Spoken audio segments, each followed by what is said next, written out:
weird that I had these colors clashed. Anyway, hey everybody, this is Retrokid Reviews doing a what was supposed to be a figure form review, but I was kind of running late for this retro review of Avatar 1. As of recording, I have yet to see Way of Water, otherwise known for the rest of us, the sequel to a 13-year journey that was basically James Cameron's probably only franchise he's going to be doing going on for the rest of his career. But we'll get to that when we get to that. A lot of trailers I want to talk about here real quick since we're talking Marvel Legends figures here. Yes, the Across the Spider-Verse trailer showed up, and my God, was there a lot of Spider-Man than everyone thought. Everyone's having a fun time doing Easter eggs with that, and that was really cool. Speaking of, for the last couple of weeks doing mostly Critical Role, Campaign 3 and Mighty 9 reacts, I'm also very much aware that there is a full trailer story-wise for The Legend of Fox Machina Season 2. I'll probably do a natural react to that, or a nat 20 react to it, or probably natural one, I don't know which. So yeah, lastly on trailers before we get to my full retro review, because I actually watched this leading up to this review, but I'm going to have to do half remembrance and half memory and half what I've noticed from everyone else's retro reviews when it comes to Avatar.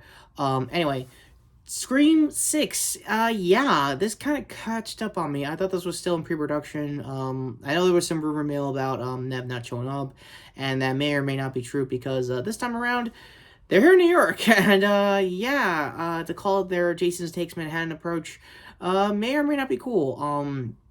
Again, that's a new generation. General Ortega was also from the original movie. Go to my actual review to the 5th movie that came out earlier this year. Speaking of her, she's having a freaking banger time being Wednesday on Netflix's Wednesday. And never thought I'd see Tim Burton be a good producer than director. Weird as it sounds. So, with a lot of randomness that basically sums up 2020 aside, let's get to my retro review of Avatar. So, where do I begin with this now 13-year-old movie? It is impressive for 13 years, if you could believe that almost all the tech that he was using in this is still alive and well. Most of the CG was used later on for Thanos, weather-wise for Infinity War. Funny enough, turns out Cameron had a fun time, trying to sandbag on the MCU like most directors are trying to do nowadays. But the thing is, he kind of sucks at it because I guess he must have forgot, 1, he's bought by Disney, 2, he basically has to work under Disney now going for the next couple sequels. Also, Weta also used Thanos for Infinity War, which Weta is now helping them, his franchise going forward for the Avatar series. So, that's a lot of weird self-reporting, editorializing yourself. I'm not Cameron. And apparently I'm not Cameron on the obsession of water, which we'll definitely get to with the sequel later this weekend. Because apparently Mr. Sunday Movies have had a trilogy of reviews from The Abyss to this movie. And obviously there's no... to get the most obvious elephant out of the room, will I ever do a retro review of Titanic? Probably not. To say it's just as contemporary as it is 25 years later is saying a whole other thing. Avatar, the other case, I'm going to have to do, mainly because, again, this is his biggest franchise since the Titanic, and neither had a sequel until this weekend. So, where to start with one Jake Sully, other than, Sam Worthington? To say this was a king-making role for him, or more importantly, opened the door for him to be a leading star for a good chunk of the 2010s, it basically was. I don't know if I ever did a retro review of Terminator Salvation, but chances are I probably did at this point. I know I did for T2, go to that.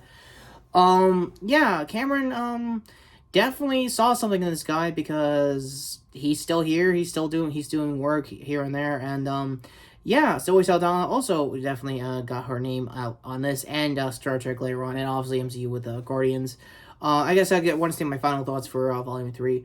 I don't know how Gamora's alive. Again, I know time travel because Endgame, so I don't know. It'll probably get better explained with that franchise going forward. Also, a lot of rumor mill of her that she wants to leave one of these franchises, and personally, I kind of see why you want to leave MCU at this point. You got Avatar that's about to make another $2 billion if all goes well next week. If not, have a good opening weekend regardless. It's going to get number 1. It's a very dry December going to a very lukewarm holiday season. So again, it's pretty obvious that it's going to get a lot of money regardless. I know I'm going forward into the future with most of these people's careers, so I'll try to keep this brief for all the actors I don't have time to talk about. So Sigourney Weaver looks great as, apparently in her character's case with Claire right now. Ooh, wow, I already missed her name. Sorry, it's been almost yeah, for Grace. I think in her character's case, she wanted to go for like, what if James Cameron was any of his characters, which apparently made a lot of sense. Joel David Moore, a name I never thought I'd see a while as far as character actors go, as Norm Spelden. He was okay. He was an okay character actor also. Speaking of character actors I never thought I'd actually see in this kind of production was CCH Pounder, aka the original Amanda Waller, was one of the Na'vi's, I guess, priestesses and shit. My apologies for getting any of the Na'vi language and everything off, because, again, this is a franchise I never put time and attention to. Also, as I was watching this movie, I just found out Potter from Daredevil, the Netflix seasons, was in this as one of the corporal Marine guys that was getting their asses handed.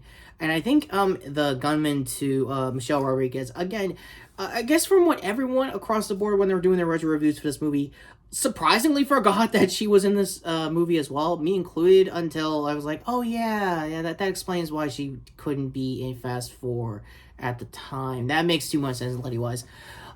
Speaking of her, she does basically the standard run-of-the-mill pilot character usually Cameron used to do back in Aliens, so again, nothing really crazy there. Another reason why I won't be talking too much about Aliens is because I kind of wanted to do the retro review with the blaster. For those of you know, the Nerf Limited Blaster came out earlier this year. Actually, like, early fall of this year. And long story short, it's more expensive than I thought, and it is technically available in GameStops. I don't see it on the wild. I saw a lot of Halo blasters in the wild for the Needler, but again, going forward with future content, sorry for that. It's been a weird week for me. Yeah, as far as the basic line of the story goes, is obviously how everyone has made fun of it over the years. It's basically Dances with Wolves in space. Except it's actually unique, if you can believe that. He took what is a simple story and tried to expand upon it. It's definitely Cameron's signature. I'm here for the spectacle. I'm here to show cutting-edge tech and do as much as I can with the material. And my god, he really is ride or die with the Na'vi and for Pandora. I don't know why, but he is. And sadly, we're going to find out hopefully this weekend. So overall thoughts as the plot going forward. It's okay. Again, if it's your first time seeing this kind of storyline, then that's understandable. If you're a younger audience that saw this as your first, like, Pocahontas or Ferngully or whatever, a bunch of other movies that people compared it to, it's understandable. Surprisingly, as weird as it sounds, Cameron is an activist, and it also makes a lot of sense ocean-wise, why he wants to preserve the waters and stuff like that. And I'm pretty sure that kind of going to be expounded upon in the sequels going forward with Way of Water this weekend. For Stephen Lang, I think a lot of people thought he was a shoo-in for Cable back in the day, not even gonna lie. As Colonel Miles Quaritch. Again, this is my first time remembering all these character names. He was really good antagonistic guy. He's basically an older, gruffer Hicks, if you could put your mindset to it. For some reason, I guess Michael B might have got pitched to come to this cast, but I guess noped out last minute. The behind the scenes of this movie is more interesting than the movie itself, if you could believe that. Ultimately, do you want to see this as a tech demo for a television? 13 years ago, when everything was just 3D, yes. Nowadays, maybe if this ever comes out in 4K, for some reason, this, Abyss, and I think True Lies are one of the few movies in Cameron's filmography that hasn't been up-res in ever. Abyss makes sense because if you've seen any, I'll leave the Joe Blow video when I was doing my research on it. Turns out Cameron was a crazy person making that movie. That's putting it mildly. Titanic is a bit of a crapshoot too as well. Like, he was more miniature focused than I guess plot focused. When you get to the crash itself in that movie, and you're probably wondering, does that theme going forward in Avatar? More or less, yeah. He's definitely more a tech driven guy for his direction than he is a plot driven one. And when you see the Na'vi show off their language, show off the animals they use on a daily basis, how they hunt, how they do this and that, and that most of the movie, I think, is 40% live action, 80% CG, and you could definitely tell going forward when you get to the second half of the movie. Don't expect that same kind of percentage. Like, I'm pretty sure Way of Water is changing it to about maybe 10% live action, 90% CG, if that is the same track record. Yeah, and to say that I'm mostly talking more about the Tekka and the world building of Pandora and all that. Yeah, surprisingly, James Cameron can do that kind of grounded storytelling 13 years removed of Titanic. I think 12 at the time, 13 now in real time going into the sequel. Should you see this as your first viewing? If you haven't seen it, if you avoid it because of all the jokes and stuff like that, it's not bad. It's definitely what a lot of later directors who see MCU as a theme park movie, it's definitely that, you could tell. But it's a theme park movie with purpose, I guess, to put my little spin on it, if anything.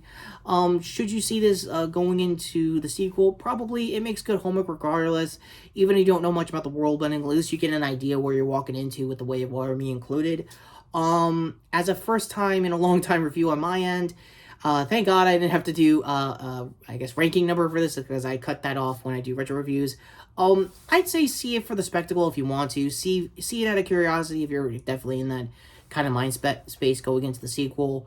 Ultimately, the characters are fun. Some are kind of forgettable. Some are pretty good to watch to this day. None have gotten meme potential, if you could believe that. Also, where do I start with Giovanni Ribisi's Peter Selfridge, if I got his name right? Long story short, I forgot that Giovanni Ribisi was in this movie. I thought it was some other generic character actor that was a, I guess, Bush type back in the day. Again, it was like that with the early 2010s, if you could believe it. So, with that all being said, should you see this leading up to Way of Water? Like I said, yeah, definitely homework, and, yeah, Pandora is just very complicated than I thought it would be, as my final thoughts on this movie. Should you, see this in general? If you're turned off on this franchise, if you just think James Cameron's just getting obsessive about deep-sea underwater activism, more power to you. Ultimately, he's still going to make money regardless. You can question him, you can do whatever to him, but it's still Cameron. If he has tech that he will use to the fullest extent, he is definitely going to do it, not just for this, but probably the next couple of sequels going forward. And, yeah, as a very embarrassed thinking, how the hell did he get the sequel out on time? Weird. And all the rewrites aside, Retrokid reviews, go to my would-have-been planned figure, which I'll probably do for the sequel review later this weekend, to my previous video, which was doing a trailer roundup, speaking of figure form storylines, and go to this other figure here to hit to the shorts playlist, because I'm pretty sure I'm going to do a quick short on either the review so far for the sequel, or whatever's going to be going on Campaign 3-wise for Critical Role. I had no clue that my shorts, the back half of this year, was just mostly going to be Campaign 3 and my 9 focus. My apologies for my shorts viewers on that one. I probably won't be done because I'm going to have to do my quick thoughts on Vox Machina Season 2 with their full trailer now being out. Weird new colors that might go into 2023. Who knows? Here to sub to the channel, notification bell down below. Also, check out the community posts on my main page. That way, I will be announcing future reviews and stuff like that. Like I said in the community page yesterday, I also did a quick 2 cents of the Across the Spider-Verse trailer. Like I said here, it is really good. I'm going to try to do all the Easter eggy stuff with most of the Scarlet Spiders. Talk more about Darkroid because, wow, that comic is going nowhere as far as an event comic goes, and it's pretty bad. Yeah, that's, again, putting it mildly. So that all being said, I am Retrokid Reviews. Thank you for watching. If this is my final video for 2022, thank you for watching in general. Thank you for the new subscribers. Thank you for coming to the craziness that is my channel. And with that all being said, take care, subscribe, and yeah, let's talk about the Way of Water, Cameron.